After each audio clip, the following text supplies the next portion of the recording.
Hello everyone and welcome to our webinar on forecast and automobile optimization. My name is Quentin and I will be your moderator today.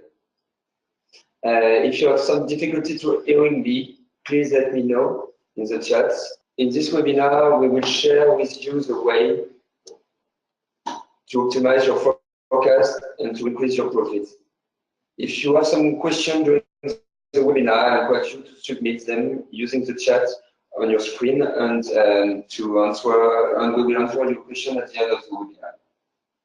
So before to start, I'm just going to introduce our speaker. Nicolas couldn't join us today because he's in a flight, so he's not available. So I'm going to introduce you Nicolas Comar, who is the director of Colibri. He has 15 years experience in organization and supply chain optimization in retail and industrial activity, and he is an expert in demand planning, self-forecasting, and S&OP and ERP system. Yang Young is a supply chain expert specialized in Colibri and who is working for many years in supply chain. With that, we are ready to begin. I give the floor to Nicolas Comar. Okay, thank you, Quentin. So as Quentin explained to you, I am Nicolas Comar, replacing Nicolas name today. I am also the director of VISEO in the Asian region and expert in supply chain and Colibri. And I will explain what is Colibri and VISEO for sure. So VISEO is a global IT company specialized in IT and business practices. It's a company more than 2,000 people in the world now. We have an activity with, let's say, 150 people in Asia. That's it for VISEO. I don't want to go too deep in the detail for VISEO activities. Just I will explain to you what is Colibri and what is our expertise in supply chain. So, in fact, I created with few other experts maybe 10 years ago the supply chain department of VISEO Group. And the aim of this group is to do business consulting on best practices to settle efficient supply chain organization for our customers, but also to sell, to deliver, and to maintain supply chain IT solution. As you know, having an organization without a tool, it's feasible for a start, but it's very hard to get efficiency and performance if you don't have an IT solution. So we are supporting our practices with IT solutions. At the beginning, we were only delivering best of breed solution on the market. You may know solutions like Future Master, Dynasis, APO, Logistics, and a lot of other solutions for retail parts. And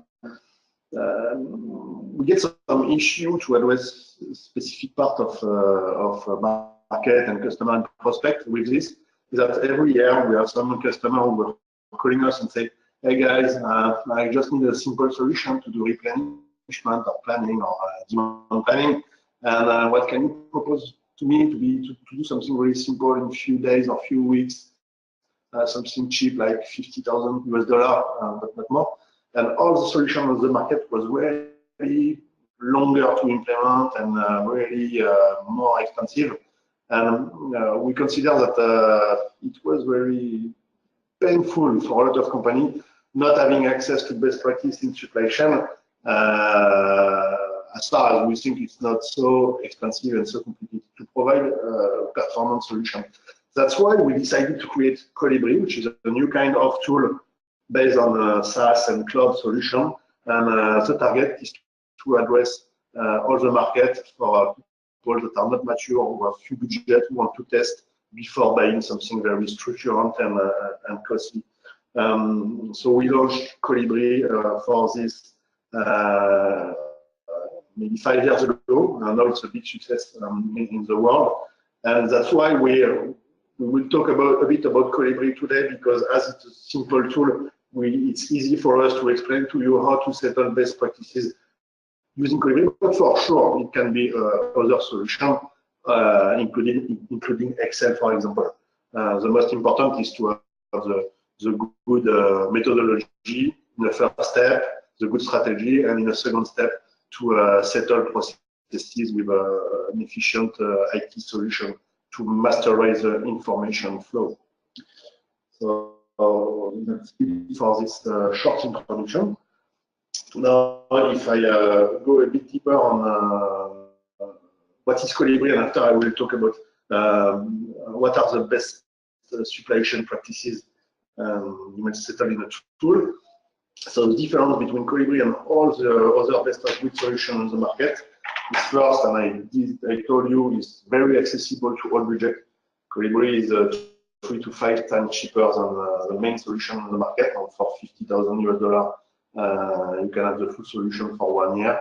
Another solution usually is more $300,000 US, for example, medium rate. It's a highly collaborative tool because today in the main industries of retail, the life cycle are really reactive and short. The range of products are really large, and before you have, for example, 1 or 2 colors, black and white for a product. Now you have 20 range of colors for a product, so that means you have a huge risk of obsolescence and highest complexity of managing a lot of SKU. So this large range of products, this short life cycle of product means that first of all, you don't have massive information for one SKU. It's really spread over a lot of products. So that means the brain of the user is not able to manage anymore because it's not one product to manage, but maybe 100. This is the first point, and the second point is that the reactivity on the different market is less and less predictable. So that means a good demand planning solution today is not only having performant algorithm who look the history of your product and do a projection of the future, but it's also a highly collaborative solution, able to share the plan between responsible of a market, of a country, general manager, marketing manager, CFO, product expert, supply chain, sourcing. So a lot of collaboration between people who knows what will happen in the market, how the product is actually working from a qualitative point of view on the market, and can try to define the plan. And at the end of the plan, the target is to have a global target for all the company to sell and to deliver the product. So collaborative is a high important point. Jump and start mode is something that is very descriptive on the way companies are consuming IT software today. Is that when you are using SaaS software, it's, in fact, there is no cost to build a prototype. So what we are doing with some customers is to build a prototype with their data for free in 1 day, and the day after we train them on the product and we let them play in the real life because it's their product and their forecast for a few weeks, and they pay only after if they want to keep the product. In fact, so this is very different than the standard way of buying a tool. Before is more, I spend 6 months to decide what kind of solution I want, and sometimes I pay consulting fees to help me to decide and to do the RFP and the consultation. And after I have 6 months project, and after I have 6 months to do my return on investment. Here, for free, you can test it in 3 weeks, and after, if you want to keep it, you have 1 week's project, 1 month's project, and after in the last 4 to 5 months, you have the return on investment. That means you reduce the total go-to-market and efficiency by 1 year regarding the old way of buying IT solutions, buying and using. For sure, a tool that has to be highly collaborative need to be intuitive and easy to use. Training on Colibri is 1 day, for example. Very quick to implement, 1 month, and based on best business practices. So now I will explain a bit more on business practices that can be settled using software like Colibri or Excel if you prefer. So, first of all, what is the position of supply chain? I remember I worked with I was business consultant before, and I worked with some global general manager of small and medium companies, and said to me, I don't understand what is the role of supply chain. Normally, if everything is okay, we don't need supply chain. We just source, produce, deliver, and sell. But in fact, the problem is that all the activities in a company are not having the same targets. The target of the salespeople is to sell the more that they can. So that means they need inventory on all products to be able to do a proposal in short delay for every product. The strategy of the finance team will be also to reduce at the maximum the cost of the inventory, so to have the less inventory on all products. And we could add the strategy of the marketing, the strategy of the purchase department, the manufacturing department. For them, the strategy would be to have the best rates in productivity of their capacity line. So that means to change as less as possible the lots that are passing on the machine. So that means to just produce one produce if you want to push it at the extreme. So you can see that all the departments of the company are pushing in their own target, but if you have nobody to do a coordination between all of them, you don't have a global target for the company. So the demand planner, the supply chain planner is target to make all of them work together to have the same plan. In fact, this same plan is the plan with the best cost saving and cash flow for the company. And only the supply chain can do this.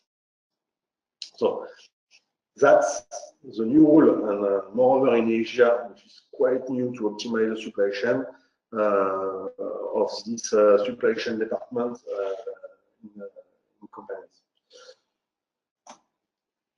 Now, let's say how it works in terms of demand and supply planning. So today we are talking about demand planning. I think in 2 weeks we have another webinar to explain a bit more how we can be proficient in terms of supply and inventory planning. So it's totally different concept for sure. We are linked. First of all, you cannot have the good supply and the good inventory if you don't forecast what the market will try to buy to you. So today we will talk and we will have some demonstration on how doing demand planning or sales forecasting. And you can see on the left part of your screen that is working usually between axis and aggregated and aggregation and disaggregation levels. So usually you have at least 2 branches of axis, customer and products. And we have some mathematical proof that the highest aggregated level you use to do a global forecast and the best efficiency you will have. But sometimes you have to go down and to disaggregate to do specific action on one specific customer, for example, it can be strategic, or one specific product that can be the biggest product of the family. So the way to play in the demand and supply is to really play between axis, aggregated level, and to define what level is a good level to do a forecast. And by forecast, you can, for example, ask the system to launch an algorithm to define a global forecast for a family of products. And after, in the collaboration mode, you can discuss between different departments of the company on a disaggregated level, one product, one customer again, to say, okay, is the forecast from the system good? Is it not good? What will really order the customer? How can we adapt this? So this again will show after, but it's really a question of axis, aggregation, disaggregation, and working usually monthly or weekly bucket. And In the next step, it will be in a shorter term, more daily or weekly bucket. So in 2 weeks, we will work more on supply and inventory. It's really shorter term because now the decision we will take in supply and inventory have really an impact on the inventory and also on the risk on shortage. So here we'll talk about replenishment and distribution. The difference is here we are not playing anymore with axis and global reflection. It will be more on a direct impact on the cost and sales. So it's way more simple, but way more critical actions. So now I will pass the ball to Quentin, who may have a small game for you. Well, like a little question is on your screen you are going to see a question, so a little survey is just to know if you are using tools in your company. So we are just waiting you to answer, and then we will continue after it with Yang. So thank you for your answer, and Yang is going to share forecasting workflow with you. Okay, thank you, Quentin. Good morning, everyone. This is Yang. If you come from supply chain, then I guess you know what is S&OP, sales and operation planning. So here, this is the typical cycle of S&OP. People normally start with data collections and then manage the demand planning and supply planning, and a pre-S&OP meeting right before your S&OP execution. Once done, you move to your next cycle again. So for the topic today, we will only talk about demand planning. So what is the process for demand planning then? Here it is. This is the typical cycle of demand planning, and it's a quite standard one. You can apply it in any industries. It can be weekly, it also can be monthly. Let's take an example before going through step by step. So let's say I am a planner from a beverage company in Singapore, and my company is selling beverage product in some Southeast Asia countries. I have product family like fruit juice. In fruit juice, I have apple juice, pineapple juice, orange juice. And I have 3 types of tea, 2 types of coffee, and then milk, and so on. And I have 3 customers coming from Thailand, 3 coming from Malaysia, and then some customers coming from Indonesia, Vietnam, Cambodia. So in my demand planning process, so the first things that I need to do is to import my last month's sales order history. Then I need to do a review because I may need to do some corrections on my sales. So let me play a small video.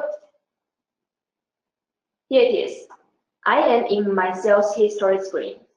I have my customer product information on the left of my screen, and I have the table and the chart on the right. I can select my hierarchy for both product and customers. For example, I want to see product families and country levels, so I can see the product family like juice, tea, milk, coffee in different countries. Or I want to see an end product and country level, so it shows me apple juice, cappuccino, chocolate milk, and in different countries. So in my review process, I know that there is an event for apple juice in Indonesia in mid of 2017, and I am not going to have this event again this year. So as you can see, what I'm going to do is I change the forecast in this data point and I make into normal behavior, then I save it. So I'm going to check in the highest level. Okay, it looks all good. So my review is done. Once all the review is done, you can move to your next step, which is statistical forecast calculation. So I am in the simulation page. As you can see, I'm in product family and country level. And I'm going to do the forecast for tea in Malaysia. My past sales history is in red. Colibri is applying those well-known algorithms in the system, in the market, And when you choose the best fit, it chooses the best one for you automatically.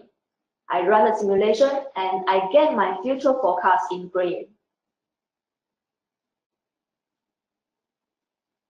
And it applies the same seasonality as the past.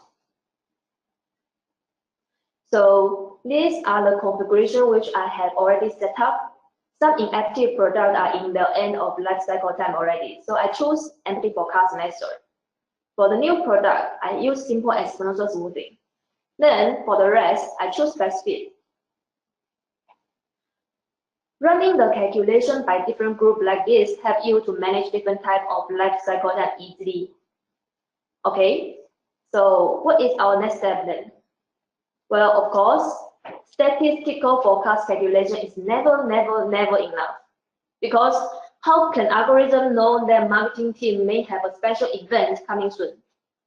So next step, a manual adjustment is needed.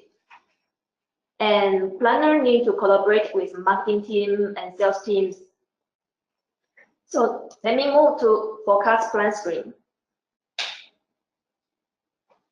So in my forecast plan screen, it shows me the result of the calculation.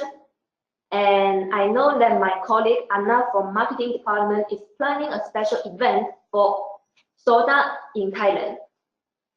And I want to send an email to Anna asking her to update the forecast based on her marketing information. So I do it in the platform. I set a deadline.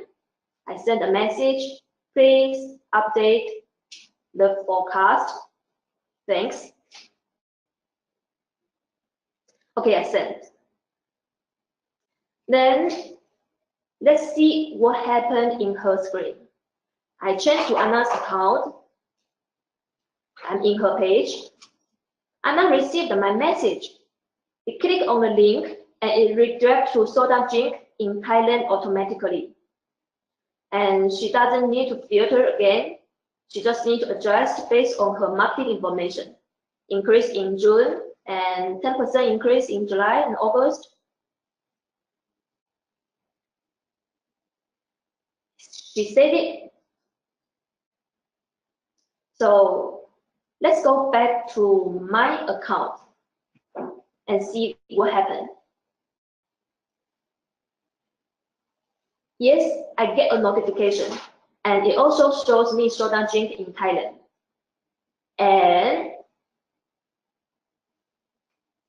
I am able to see the input from Anna. Once all the manual adjustments are done, you can move your next step. You validate your final forecast plan. Then you get your actual finance validations. Last but not least, you always would like to check what is your forecast accuracy in last month, which is very important because it shows you what you can improve.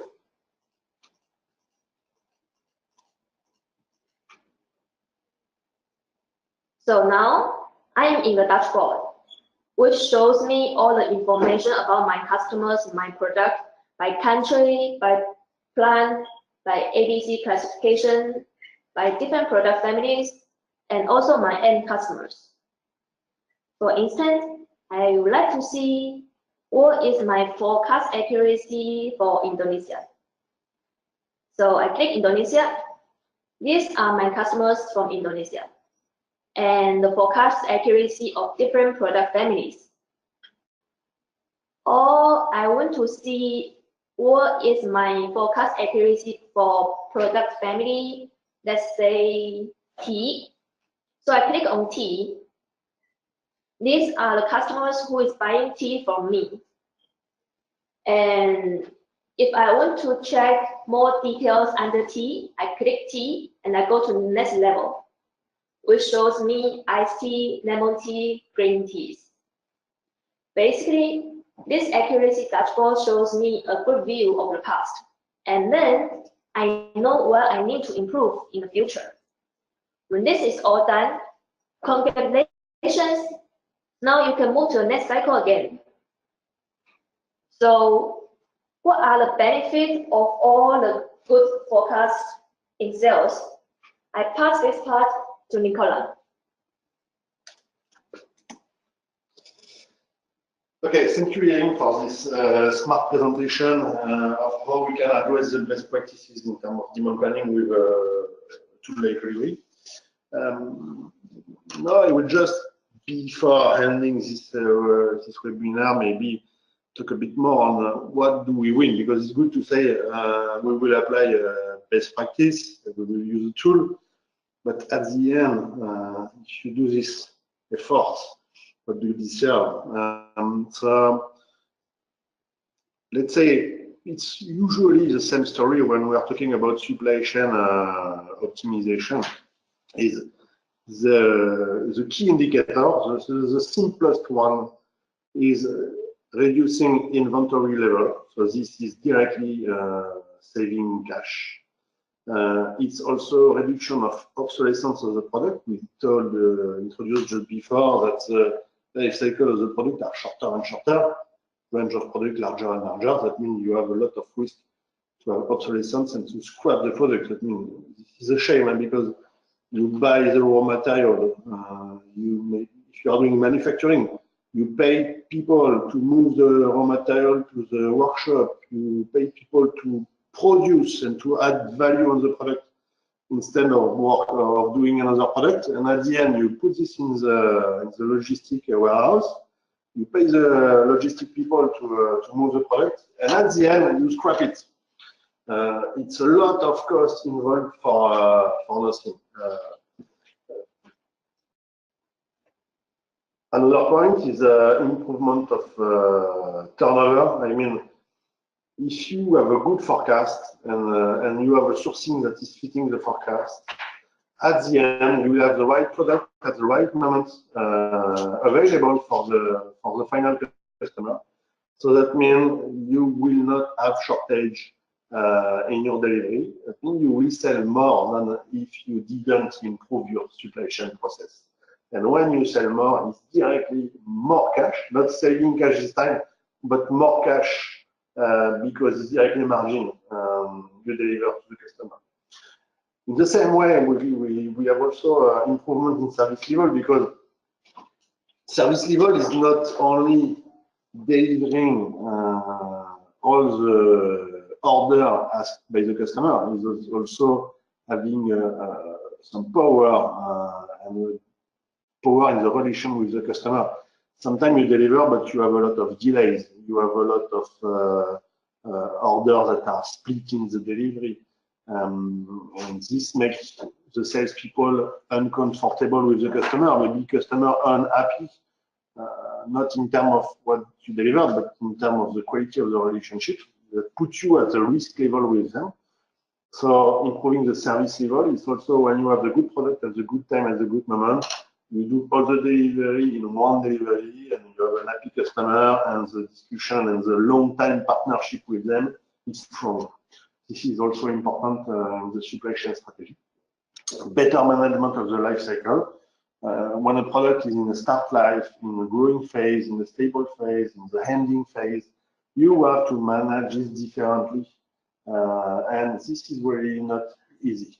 Using a tool and using a methodology is, for example, you can say, okay, every Monday I want to have a focus on all the products that are in the starting period, and we will check and adjust it very weekly. For example, for a stable product, maybe you can just adjust monthly. So, but you can define different strategy regarding what is actually the phase of life of the product. And this is really key for the performance. It's really key to not miss, for example, the growing phase of the product, because usually we are missing inventory when we don't focus on this part. Another point is centralization and data security. I think all of us already try to work on forecast using Excel, but you know, you have 10 people involved in the process, you have 10 different Excel. At the end, you do a meeting, and everyone has his own version, and nobody can finally discuss on added value on what we will do, because nobody agrees on what are the figures. So the first point is to have a centralized data information and also a centralized security, because you have also the risk on scrapping or losing your laptop, for example, and you have no information anymore. So, for example, Colibri is working in the cloud Azure with all the highest level of certification in IT, and you have one data which is saved and centralized. You have no risk to lose it, and you have the same version for everyone. Can it be talking about what are the historical data, the forecast plan, or the KPI? So this is really powerful to have an efficient monthly process and to be able to close your process from a monthly point of view. So for sure, there is a lot of other benefits for a good forecast, but my personal opinion is that these 6 ones are really from far the strongest points. Okay, I will not go into the detail, but we used to do this kind of study for some customer. But here is sorry, I wait a little bit the time of the slide where to move to the next page. Okay, so for sure, when we are talking about benefits, it's not just having 6 big lines of benefits in a slide. It's also a lot of CFO are asking us, but pragmatically speaking, what can we win regarding the situation we are today? So this is a case we did for SME in France, for example. But once you know your maturity, usually it's quite easy to define some target and to know what level of KPI you can reach. So when you know the turnover of a company, this example is for a company doing $100 million US dollar turnover with a global gross margin at 15%, and you know your actual level of stock, your actual level of obsolescence of product, and your service level in terms of stock out, I mean number of customer orders that are really delivered, and you can define the level of maturity you have. That means using a good process, using the good tool, what I can win, how many points can I win in terms of percentage of KPIs. So here we have a case we consider we can reduce the stock inventory by 10%, reduce the obsolescence by 20%, and optimize the number of customer orders actually delivered by 3%. And it's quite easy to estimate in front of this what will be the KPI that will be touched. I mean, how much money you can save in inventory value, in storage cost, in obsolescence, and how many money you do at the top of usual services. So here you have a standard simulation. If we reduce the stock by 10%, obsolescence by 20%, and raise the service level by 3%, you can win almost a bit more than 1.5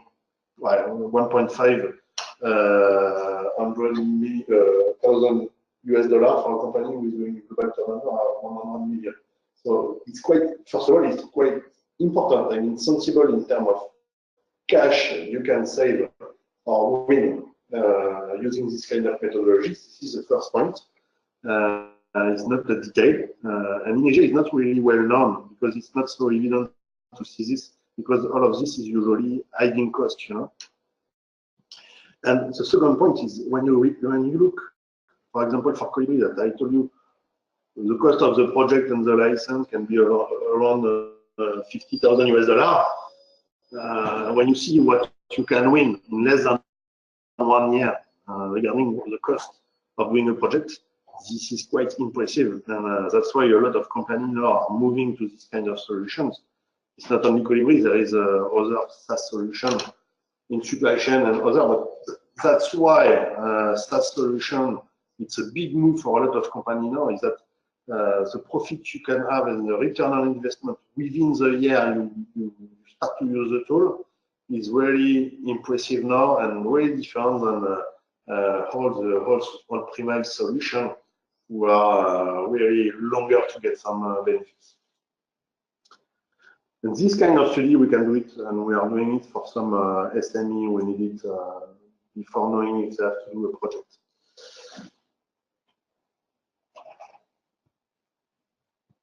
We'll try to go to the next slide.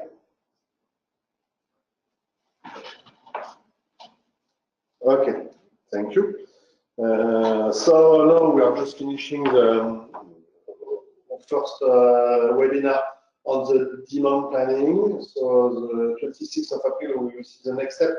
And in once you are highly performant in doing the demand planning, how will you manage the supply planning to have the pragmatic transformation of your what your customer want to buy and what really you are able to deliver to them and to settle in the stock. So this webinar will be set up on 26th of April.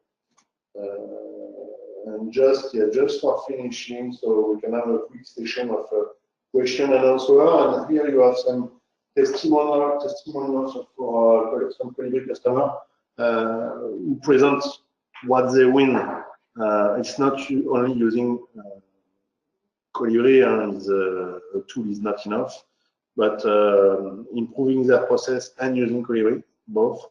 What did they win after a few months? Most of them is after 6 months.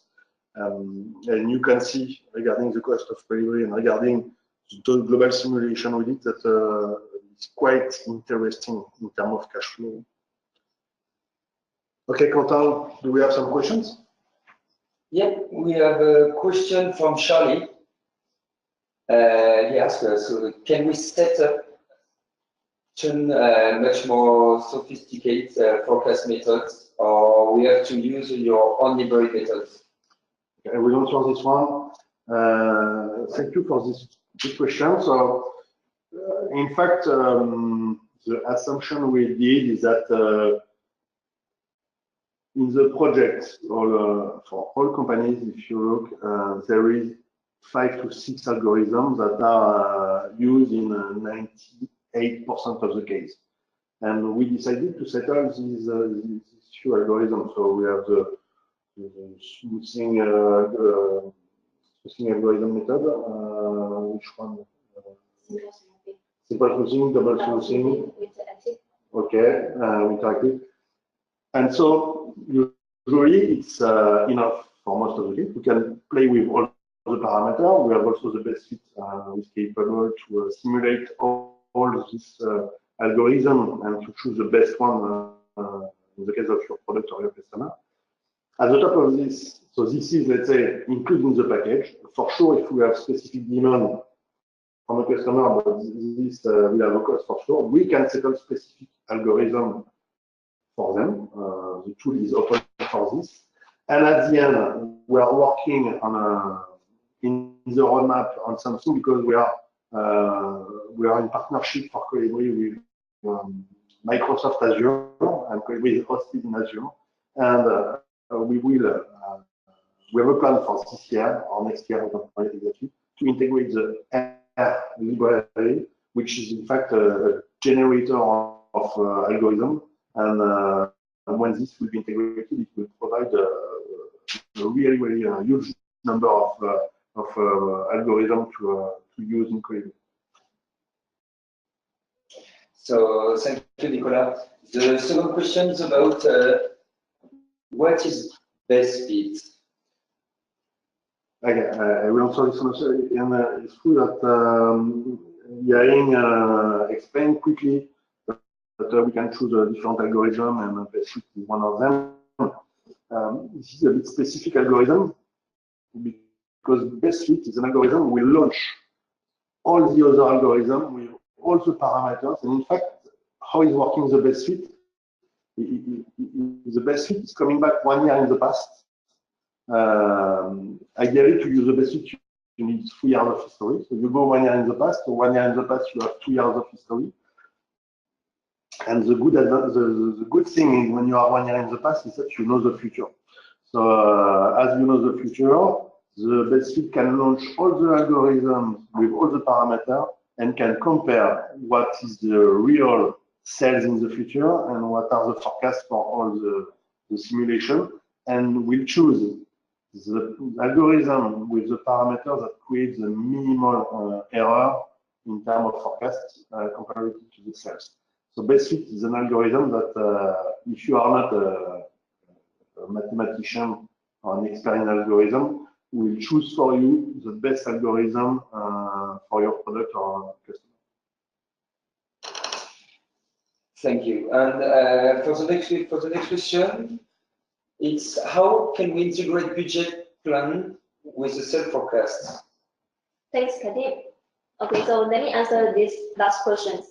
So Colibri actually allowed you to import your budget plan as a third-party data, and you can set it up, and you can show it in your forecast plan screen, and it allows you to compare it with your own forecast, and then you can see what is the difference between your budget plan and your forecast. So, have you another question?